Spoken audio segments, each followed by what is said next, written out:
क्या बंगाल की राजनीति में एक बार फिर वही खेला शुरू हो गया है जिसकी आहट नतीजों से पहले ही मिल रही थी। जनादेश आ चुका है, लेकिन संग्राम अभी बाकी है। पश्चिम बंगाल की निवर्तमान मुख्यमंत्री ममता बनर्जी ने एक ऐसा स्टैंड लिया है जिसने देश के सियासी गलियारों में हड़कंप मचा दिया है। उन्होंने साफ कहा है कि वो इस्तीफा नहीं देंगी, चाहे बर्खास्त किया जाए। हार हो और जीत के बीच इस संवैधानिक गतिरोध और टीएमसी के ब्लैक डे विरोध ने बंगाल को एक नए राजनीतिक संकट की दहलीज पर खड़ा कर दिया है। आज के इस वीडियो में हम डिकोड करेंगे ममता बनर्जी के उस गुस्से को जो अब दिल्ली से लेकर चुनाव आयोग की दहलीज तक पहुंच चुका है। नमस्कार, मैं आशुतोष जोशी और आप देख रहे हैं न्यूज़ 18। पश्चिम बंगाल विधानसभा चुनाव 2026 के नतीजे आने के बाद राज्य की राजनीति में शांति की जगह एक बड़ा संवैधानिक टकराव खड़ा हो गया है।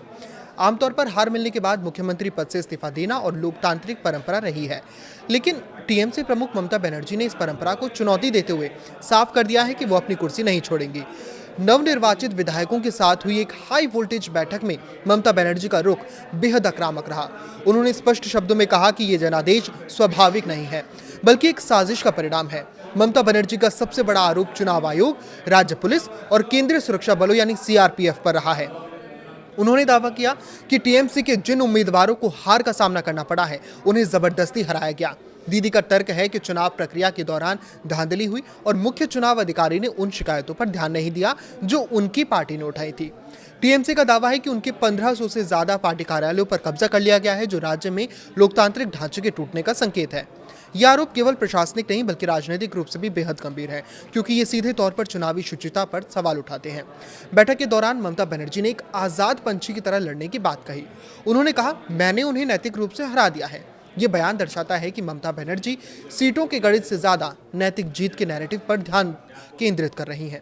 उन्होंने विधायकों को आदेश दिया कि विधानसभा के पहले दिन सभी टीएमसी विधायक काले कपड़े पहनकर अपना विरोध दर्ज कराएंगे। इसे उन्होंने काला दिन यानी कि ब्लैक डे करार दिया है। इसके साथ ही उन्होंने पार्टी के भीतर उन नेताओं को भी सख्त चेतावनी दी है जिन्होंने चुनाव के दौरान धोखा दिया। दीदी ने साफ लहजे में कहा कि गद्दारों के लिए पार्टी में अब कोई जगह नहीं और उन्हें बाहर का रास्ता दिखाया जाएगा। इस पूरे घटनाक्रम पर टीएमसी के कद्दावर नेता कुणाल घोष ने भी मोर्चा संभाल लिया है। घोष ने ममता बनर्जी के इस्तीफा न देने के फैसले को बीजेपी द्वारा कथित सीटों की लूट के खिलाफ एक सिंबॉलिक प्रोटेस्ट यानी कि प्रतीकात्मक विरोध बताया है। उनका तर्क है कि जब चुनाव आयोग हिंसा रोकने में विफल रहा तो मुख्यमंत्री का ये कदम लोकतंत्र को बचाने की एक आखिरी कोशिश है। विधानसभा में पार्टी की रणनीति और नेता प्रतिपक्ष यानी लीडर ऑफ अपोजिशन के चयन को लेकर विधायकों ने पूरा अधिकार दीदी को सौंप दिया है। दूसरी तरफ संवैधानिक पेंच अब उलझता नजर आ रहा है।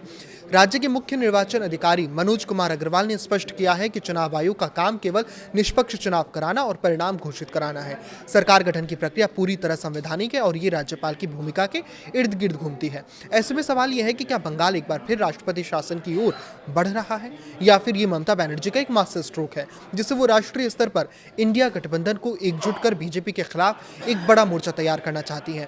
ममता बनर्जी का ये कहना है कि वो इस्तीफा नहीं देंगे बंगाल की राजनीति में एक अभूतपूर्व स्थिति पैदा कर सकता है। जहां बीजेपी इसे जनादेश का अपमान बता रही है तो वहीं ममता इसे अपनी लड़ाई का नया अध्याय मान रही है।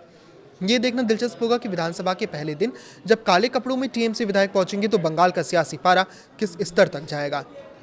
फिलहाल बंगाल में सरकार गठन की प्रक्रिया कम और विरोध प्रदर्शनों की गर्माहट ज्यादा महसूस की जा रही है।